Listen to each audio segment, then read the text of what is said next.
नमस्कार दोस्तों, मैं doctor Rajesh Sharma, osteopath and physiotherapist. दोस्तों, कमर का दर्द आज हर एज ग्रुप के लिए एक कॉमन समस्या बन गई है। मेरे पास हर एज ग्रुप के पेशेंट, बच्चे से लेके बूढ़े तक हर एज ग्रुप के पेशेंट आते हैं जो कि कमर दर्द की समस्या से बहुत ही परेशान होते हैं। जगह जगह धक्के खा चुके होते हैं, हजारों लाखों रुपए की दवाइयाँ खा चुके होते हैं, डॉक्टर ने ऑपरेशन के लिए भी एडवाइस कर दिया होता है और उसके बाद भी कोई आराम नहीं मिलता है। हजारों लाखों रुपए खर्च करने के बाद भी उनकी समस्या का समाधान नहीं हो पाता है। तो दोस्तों, कमर दर्द, स्लिप डिस्क, सियाटिका, ये आखिर है क्या और इसको हम कैसे ठीक कर सकते हैं, हम इस वीडियो में आपको डिटेल्स में बताएंगे। तो दोस्तों, इस वीडियो में हम आपको 5 ऐसी एक्सरसाइज बताने जा रहे हैं जिनको आप करेंगे तो आप देखेंगे कि धीरे धीरे करके आपका दर्द बिल्कुल खत्म हो जाएगा। दोस्तों, इन एक्सरसाइज को समझने से पहले हम आपको स्लिप डिस्क के बारे में एक छोटी सी जानकारी देना चाहते हैं कि स्लिप डिस्क आखिर में है क्या। तो दोस्तों, हमारी लंबर स्पाइन के अंदर 5 डिस्क होती हैं जिनको हम लंबर स्पाइनल डिस्क कहते हैं और इन लंबर स्पाइनल डिस्क के दोनों साइडों में हमारी स्पाइनल नर्व्स निकलती हैं। तो दोस्तों, जब ये डिस्क हमारी रप्चर हो जाती हैं, फट जाती हैं, जिसको हम स्लिप डिस्क कहते हैं, तो वो बाहर निकल के और इन साइड में से निकलने वाली नर्व्स के ऊपर, जिसे हम नसें भी कहते हैं, उनके ऊपर दबाव बना लेती हैं और उसकी वजह से जहां जहां उस नस का डिस्ट्रीब्यूशन होता है, जहां जहां उस नस की सप्लाई होती है, उस एरिया में हमें दर्द, सूनापन, झंझनाहट, करंट जैसी सेंसेशन, ये सब रहने शुरू हो जाते हैं। तो जिस एरिया की नस कंप्रेस होती है उस एरिया के डिस्ट्रीब्यूशन में हमें यह सारे सिम्टम्स रहना स्टार्ट हो जाते हैं। तो दोस्तों, ये 5 एक्सरसाइज करके आप स्लिप डिस्क, बैक पेन और सियाटिका का दर्द बिल्कुल खत्म कर सकते हैं। तो आइए दोस्तों, समझते हैं हम इन 5 एक्सरसाइज को कि हमें ये एक्सरसाइज कैसे करनी है और कब करनी है।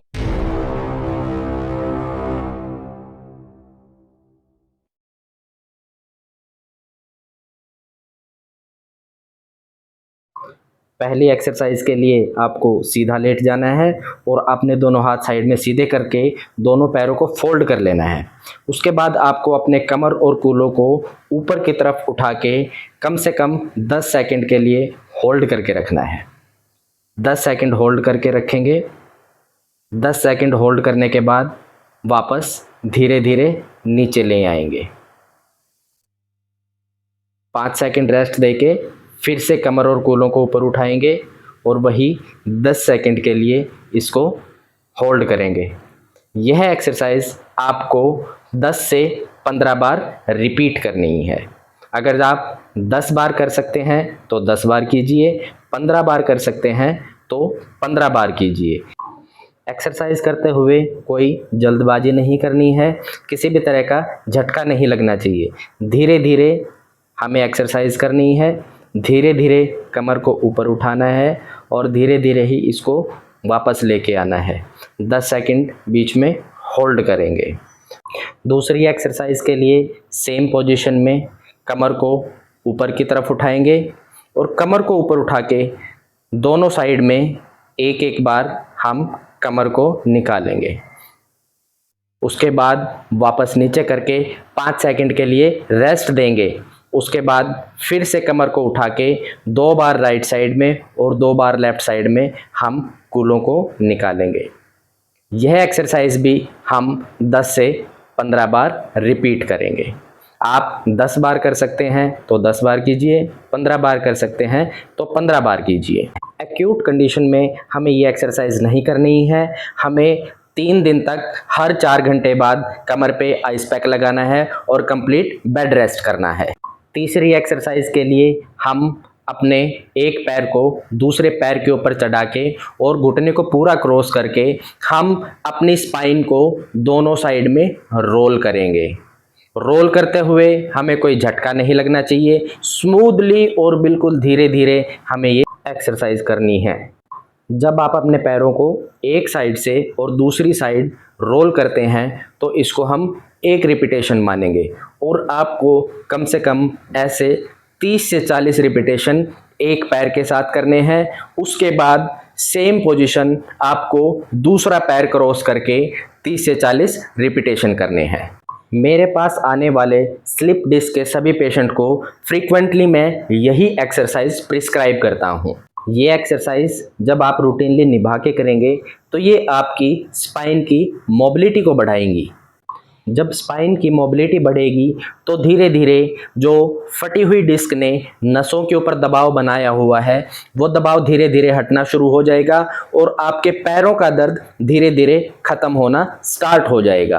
3 महीने तक ये एक्सरसाइज आप रूटीनली निभा के कीजिए तो आप देखेंगे कि धीरे धीरे आपका कमर का दर्द भी और पैरों का दर्द भी बिल्कुल ख़त्म हो जाएगा। बहुत ही इफ़ेक्टिव एंड यूज़फुल एक्सरसाइजेज हैं, निभा के कीजिए, आपको बहुत ही अच्छे रिजल्ट्स मिलेंगे। चौथी एक्सरसाइज के लिए आप अपने पैर को घुटने के ऊपर ले आएंगे और अपने दोनों हाथों से घुटने को पकड़ेंगे। घुटने को पकड़ के आप पैरों को अपनी तरफ पूरा जोर से खींचेंगे। इससे आप देखेंगे कि आपका जो लेफ्ट साइड का कूल्हा है उसके मसल्स स्ट्रेच होंगे और आपके कूल्हे के अंदर बहुत ही पेन और स्ट्रेच फील होगा। इस एक्सरसाइज से बेसिकली हमारे जो ग्लूटियल मसल्स हैं जैसे gluteus medius, gluteus minimus, gluteus Maximus और पायरिफॉर्मिस मसल, वो मसल्स स्ट्रेच होते हैं। जब ये मसल स्ट्रेच होते हैं तो ये इलोंगेट होते हैं। इलोंगेट होने से ये मसल्स नरम पड़ना शुरू हो जाते हैं और इसकी वजह से जो हमारी शिएटिक नर्व कंप्रेस हो रही है। पायरिफॉर्मिस मसल ऐसा मसल है जिसके नीचे से हमारी शिएटिक नर्व पास करती है और जब वो मसल टाइट होता है तो हमारी शिएटिक नर्व के ऊपर कंप्रेशन बनाता है। तो बहुत ही इफेक्टिव एंड यूजफुल एक्सरसाइज है। घुटने को खींच के आपको 15 सेकंड के लिए होल्ड करके रखना है। 15 सेकंड होल्ड करने के बाद आपको ढीला छोड़ देना है। 5 सेकंड आराम देके आपको फिर से खींचना है और 15 सेकंड फिर से होल्ड करके रखना है। ये एक्सरसाइज आपको 8 से 10 बार एक पैर के साथ रिपीट करनी है।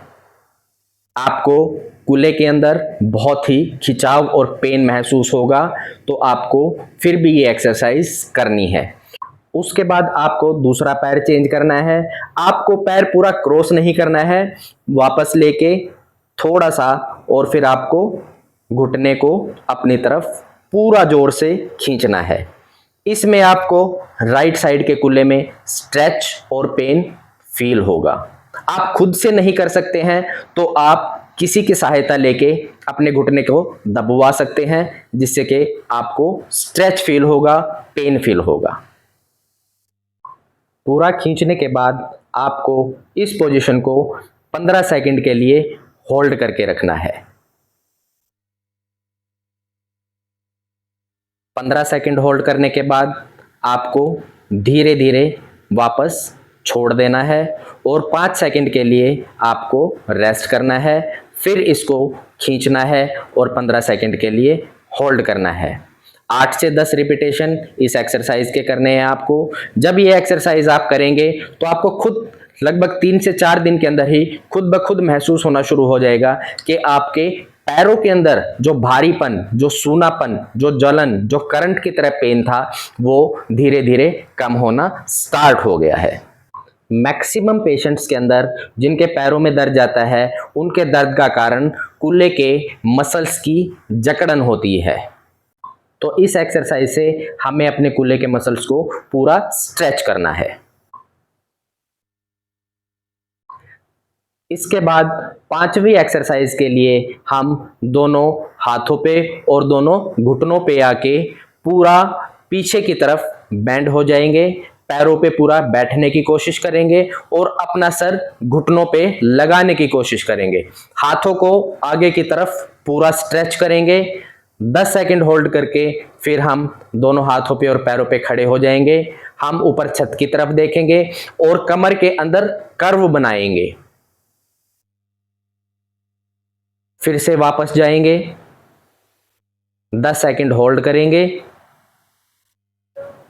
10 सेकंड होल्ड करने के बाद फिर से दोनों हाथों पे और दोनों पैरों पे खड़े हो जाएंगे। तो ये एक्सरसाइज आपको 10 से 15 रिपीटेशन करने हैं। बिल्कुल धीरे धीरे, बिल्कुल स्मूथली आपको इस एक्सरसाइज को परफॉर्म करना है। एक पोजीशन आपको 10 सेकंड के लिए कम से कम होल्ड करके रखनी है। इस एक्सरसाइज से जो आपकी स्पाइन की कर्व फ्लैट हो गई है और आपके स्पाइन के मसल्स स्पाज्म में चले गए हैं, वो रिलैक्स होंगे और आपकी स्पाइन की कर्व दोबारा से बनना शुरू हो जाएगी। जब आपकी स्पाइन की कर्व फ्लैट होती है तो वो आपको बैक पेन देती है, वो आपको स्लिप डिस्क देती है। तो हमारे बैक के मसल्स का रिलैक्स होना बहुत जरूरी है और जो हमारी स्पाइन के अंदर कर्व होती है जिसको हम लंबर लॉर्डोसिस कहते हैं, उसका मेंटेन होना बहुत ही जरूरी है। दोस्तों, हमारे द्वारा दी गई जानकारी आप सभी को कैसे लगी, कमेंट सेक्शन में कमेंट करके हमें ज़रूर बताएं। हमारे चैनल को ज़रूर सब्सक्राइब करें ताकि हमारे द्वारा और भी दी जाने वाली यूज़फुल इंफॉर्मेशन आप तक समय से पहुंचते रहे। हमारी वीडियो को ज़्यादा से ज़्यादा लाइक एंड शेयर करें ताकि और भी लोग इस इंफॉर्मेशन का ज़्यादा से ज़्यादा फ़ायदा उठा सकें। धन्यवाद।